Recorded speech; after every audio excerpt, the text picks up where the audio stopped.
Hello everyone, Brian Wygal here, and in this video we want to discuss what is civilization, and what does it mean to be in a socially complex society, and what is collapse? These are three prominent questions that Joseph Tainter asks in his really key text from 1988, The Collapse of Complex Societies.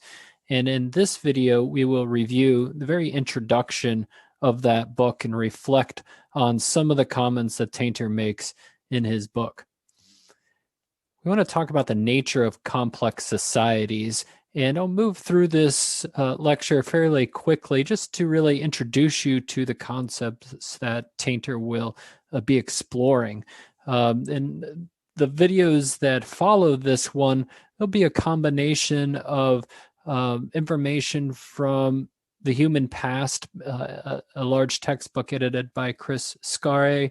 And towards the end of the series, we'll bring more and more of Joseph Tainter's work in to really combine these two books together to get a comprehensive view of the past. So forgive me if we move a little quickly through this introductory lecture. Just note that these are concepts that we will be exploring throughout this series of lectures, and we'll circle back around to many of these concepts in subsequent videos. So what is the nature of complexity? To know that, we really need to understand what an egalitarian society is, which is the opposite of a socially complex society. In an egalitarian society, better known probably as a hunter-gatherer society, you can have people living together off of a landscape in a group that does not rank somebody socially above another. Now, there may be some divisions of labor like male versus female or adult versus child, but that's about the extent of the social and economic stratifications that, actually do not really exist in a truly egalitarian society. These are rare societies, but they are rooted in how we evolved. It's the earliest form of social organization. States, on the other hand, are very complex. They're typically socially stratified, economically, as well as socially and culturally, where you have some people within the society who have differential access to wealth, power, and prestige than other people. So you can also, though, have levels of complexity. And then likewise, there are levels of collapse. So how does a state form or develop? What is the typical length of time that they last? And what are the causal mechanisms for them to fail? These are key questions that Tainter is looking at, and we want to delve more into in depth. So when we're talking about the nature of complexity, we want to understand the size of its population, how many people are living within a general area, the number of its internal parts, the number of its external relationships. Trade and economics are a big factor in a socially, economically diverse society. And what are its variable social roles? How do these different levels of complexity form in society? What do we see in the Neolithic period, for example? And how do they manifest themselves in a very complex state level of social organization? So there are two key concepts here that are important. First is inequality, or the rich versus poor. Typically, there are fewer rich people in society. Those are the haves, and there are more of the have-nots. So there's this relationship within a society, within a state, of the haves versus the have-nots. And there's also a degree of heterogeneity or multicultural, sometimes multilingual aspects to increasingly complex societies. So you could have a state that is overarching multiple different cultures or subcultures. You can call them ethnicities if you like, but they don't necessarily need to be grounded in ethnic differences. And there could be racial heterogeneity as well within a state. And as we are all probably aware, these biological, cultural, and linguistic factors may also influence where an individual falls in the social hierarchy or a socially stratified position. So let's look first at egalitarian societies.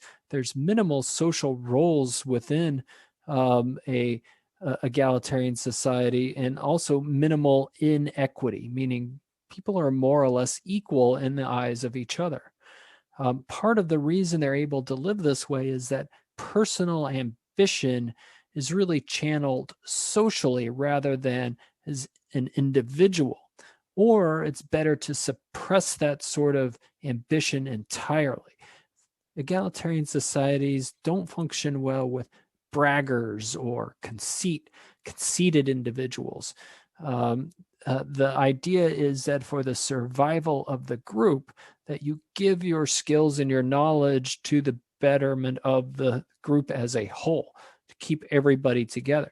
Because an individual cannot survive in the wilderness, especially in the far north, alone. They need social collaboration.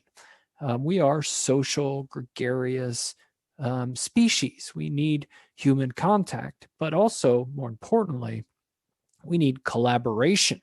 We need to help each other survive. That's how we're designed. And in an egalitarian society, decisions are made collectively, and it's part of the social fabric. In sub-Saharan Africa, we can see very good examples of relatively recent, within the last 100 years, ethnographies of the, say, Kalahari Bushmen, or the San, or all the different groups that live in Kenya and Botswana and the Kalahari region, where egalitarianism really is in its purest form. Very small economies, people living within their natural environment in a sustainable way, and many different social rules and regulations that keep populations low. There is less sedentism. They move more frequently from their location of residence. So residential movement is more frequent among the Kalahari San. So, or Kung is another group in the region. So these are not food producers. They're not growing food in gardens or in agriculture, but they are collecting it from their landscape. They also have limited food storage. They don't store it in the harsh desert. Now, there is some mechanisms for storing water underground in ostrich eggs, for example, but in comparison to a larger complex society or a state level society, they're not producing large amounts of food surplus and then storing it. Instead, they just use what they need on a daily basis and share any extra with neighboring groups so that it doesn't spoil. There is a sexual division of labor among the Kalahari San people, between men who primarily hunt large game and women who do a lot of the collecting and gathering and actually provide the majority of the food. Children are also involved, so you'll have sexual and age divisions of labor, and that's about the extent of the economic diversification. There's a limited sense of ownership of goods or material ownership in a strictly egalitarian society, and there's, by benefit, significantly lower communicable diseases that spread within them. They tend to have very low birth rates per person, in part because keeping their population density low is critical to limiting starvation or stress on the resources in their environments. So there are lots of taboos and social rules and norms that keep the populations lower. But the majority of hominid existence has been in this type of social organization, in an egalitarian hunter-gatherer type of society. Sometimes these are very sustainable ways of living. The groups in the Kalahari have lived that way for, in some estimates, 80,000 years before globalization really interrupted their way of life in the 70s and 80s and 90s. And they still speak their language today, but colonialism has infiltrated their way of life in more recent decades. Most egalitarian hunter-gatherer groups have a religious belief that we would call animism, of a spirit or a mantra that lives throughout nature, sometimes called mana, that permeates living beings, and it illustrates a connection to the natural world that many state-level societies may have lost. We look at taking a step further at early chiefdoms and monarchies. These are socially organized in ways that accommodate larger, more densely packed populations. There's a higher level of political organization than you see in a hunter-gatherer group. They're less complex in terms of the different moving parts than a state-level society, but they do tend to have permanent positions or offices of rank and authority. So you can think of a chiefdom as living under a grand chief that unites a series of tribes together in a larger conglomerate. In a similar way, a monarchy where a king or a queen oversees the social, is the head of the social stratified society.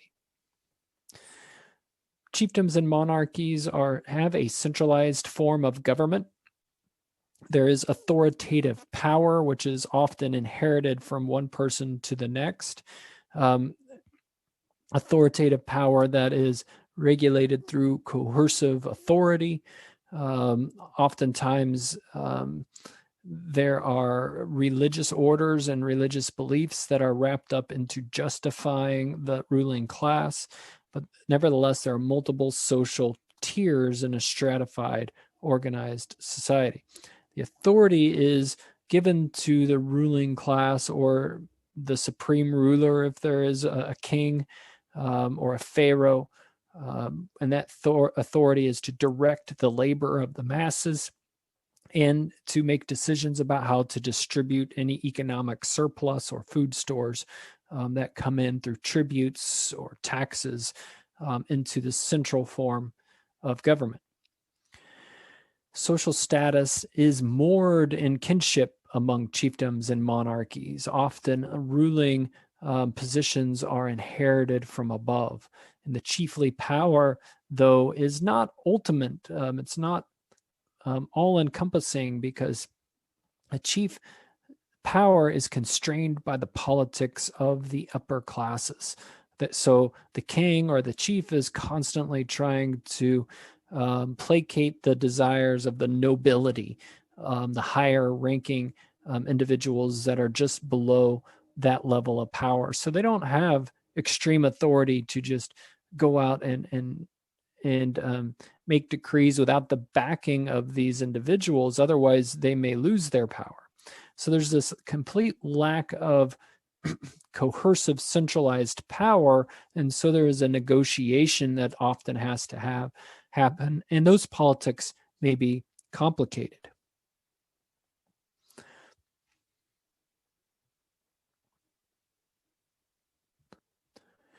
So we'll take a closer look at what is meant by cohesive authority or cohesive power in subsequent lectures.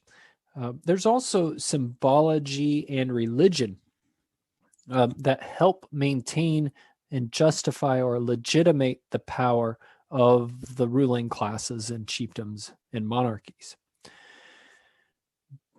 During the earliest rise of socially complex societies, we see initially a rise in temple economies.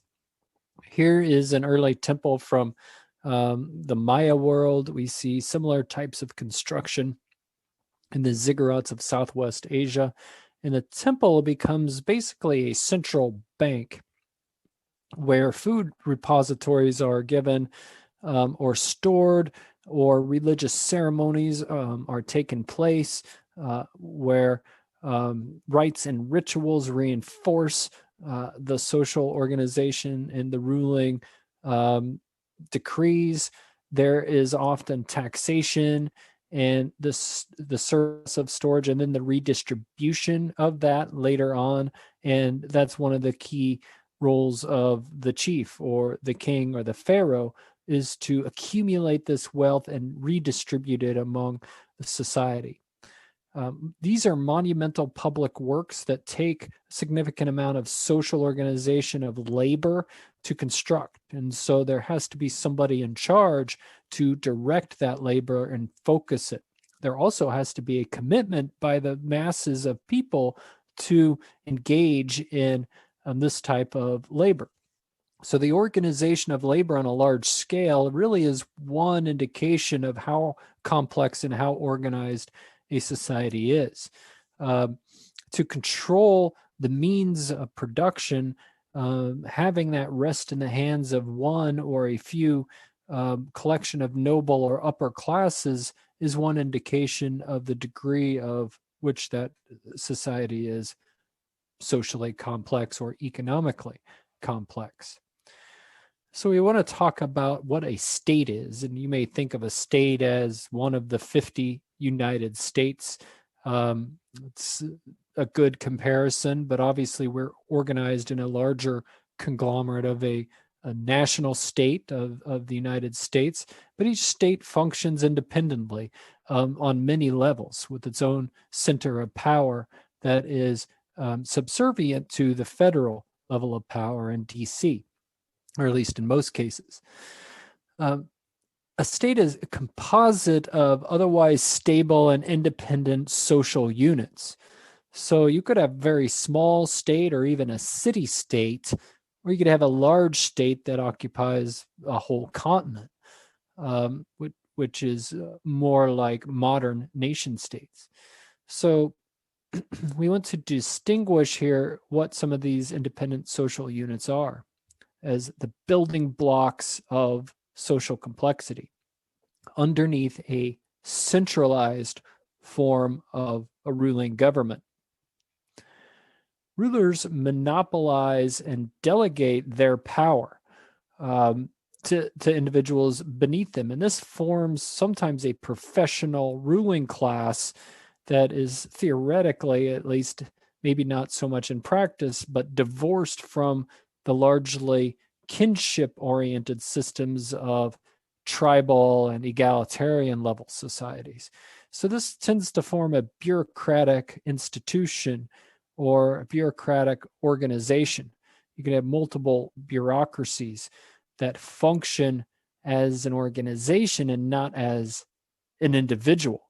And what that means is that you can, if somebody dies or is removed from their position of power, the bureaucracy continues on, and it has a mechanism to replace that person with somebody else.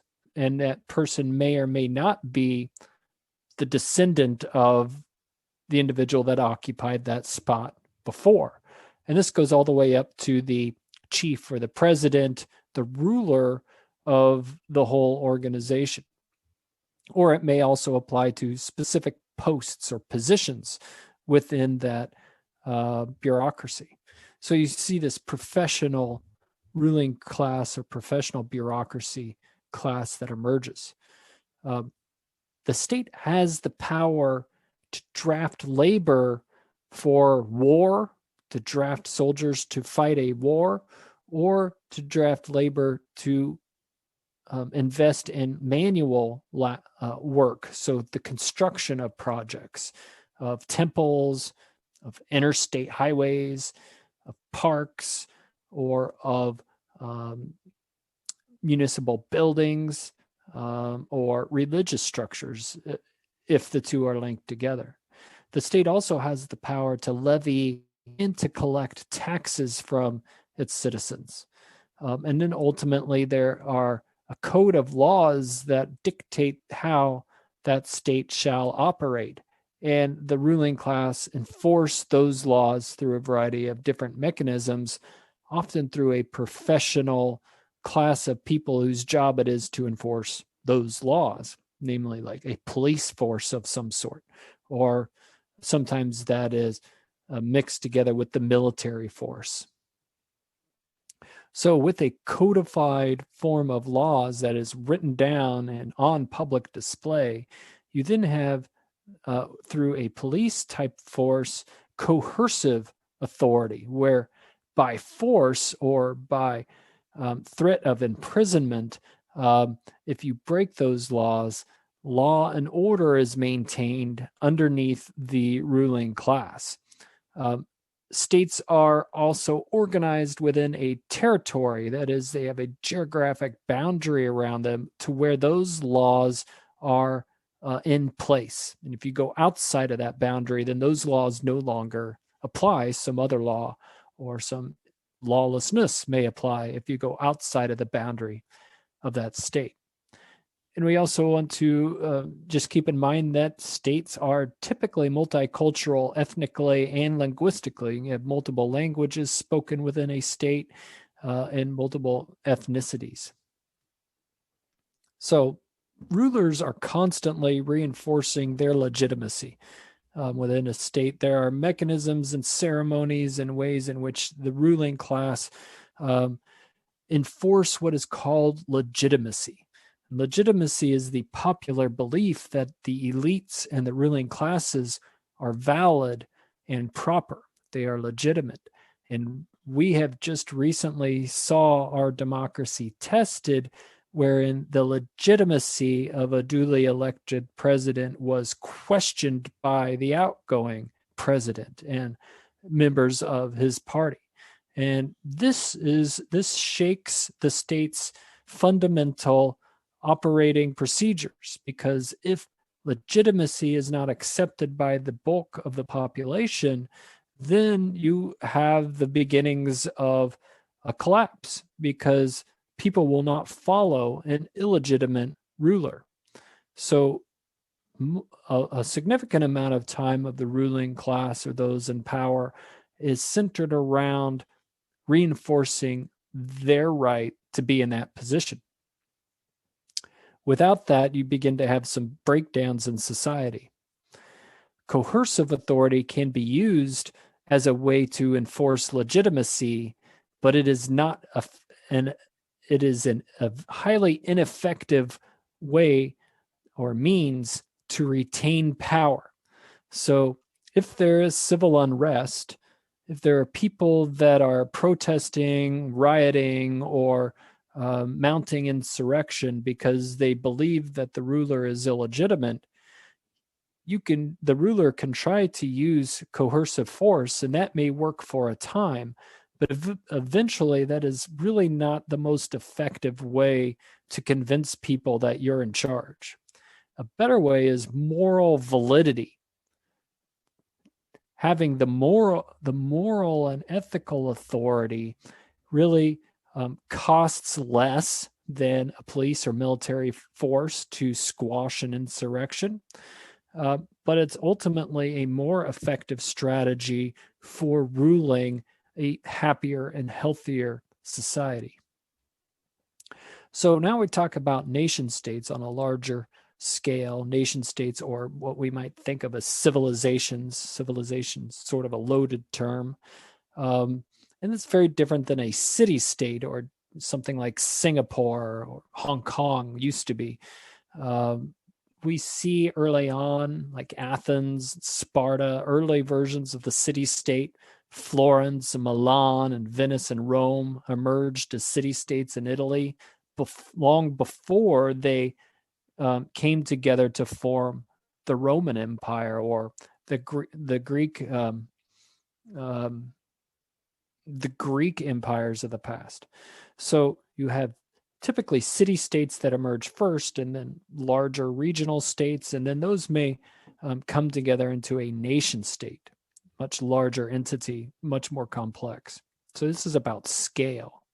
On a global scale now in the 21st century, beginning in the 20th century, we see globalization occurring, where nation states are forming into larger and larger cohesive units, allies, such as the United Nations, one of the largest organizations that bring nation states together to a pan-global entity that is an organization and a bureaucracy designed around decision-making on an international scale. Other types of globalization organizations includes the World Health Organization. The European Union is one that is in the process of some disarray with the UK Brexit. There is NATO. That should be NATO, the North Atlantic Treaty of the United States and European nations, like-minded Western societies that come together for the common defense of those in their organization.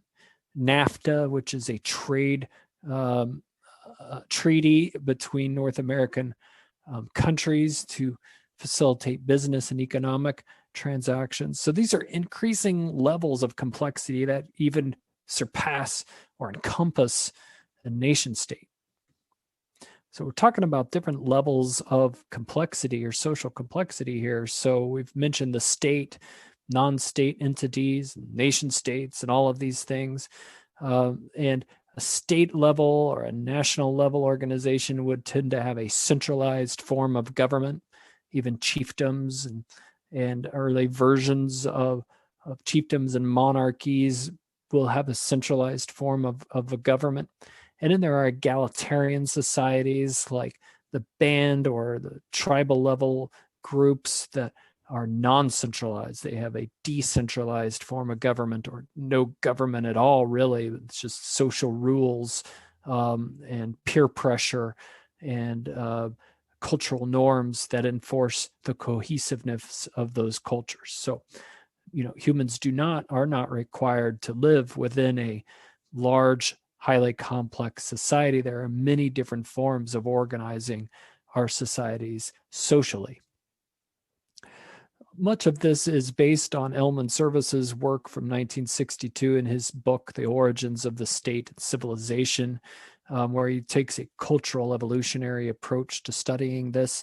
And he really defines centralized states and chiefdoms and the non-centralized tribes and bands, and says that these four forms of government government or social organization, I should say, define the majority of human organization throughout, the prehistory and history of human existence.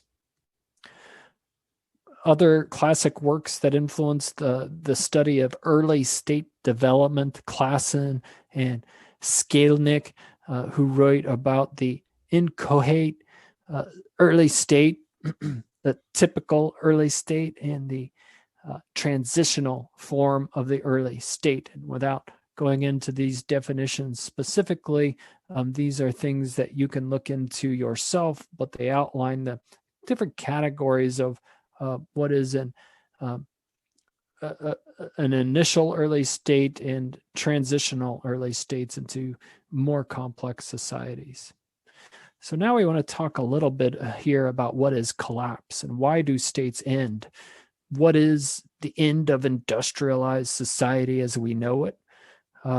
What happens when a state's economy disintegrates and disappears and falls apart? If people no longer agree that little paper bill is worth $20, what happens to the economy when it disintegrates? What is political disintegration? What happens when a population is no longer maintained and you start to see reduction in population for various reasons? We can look at the demise of the Maya, and we will in subsequent lectures look at what caused the decline of the Maya and what are the archaeological signatures signifying that the Maya had declined. We can look at the total number of urban centers on the Yucatan Peninsula and across southern Central America, the total number of monuments built and dedicated.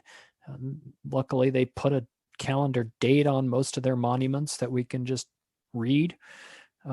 What is drought and climatic problems that were presented to the Maya, and how does that correlate to the number of urban centers and the number of dated environments? So here we have a climate curve placed on top of the number of war-related events. Was it climate that caused the collapse of the Maya? Was it deforestation? Or was it too much war, too much interpolity warfare that caused the decline? But what you can see is a correlation here between these three major events. And we'll look more into that in subsequent lectures. Ultimately, we want to think about what happens after a societal collapse. What will happen to us? Here's a picture of San Francisco, basically, given the shape of some of the buildings in the background. A crumbling infrastructure, you have reclaiming of spaces by wildlife, and people breaking into smaller and smaller groups. This